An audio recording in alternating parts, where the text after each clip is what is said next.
HR by Karen's HR in the Know, and today's topic is on unplugging. When was the last time you unplugged and took care of yourself?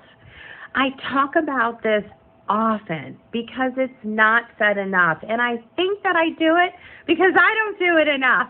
Let's face it, I'll be the first one to hold myself accountable.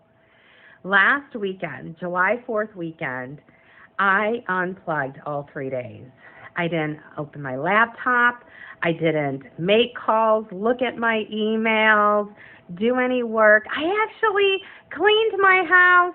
Well, didn't actually clean the house. I kind of hung up my clothes, put things away, organized, and I even read a book. I can't tell you the last time it was that I read a book. So this weekend, take time for you. Unplug. Be present in whatever you are doing and have a great weekend.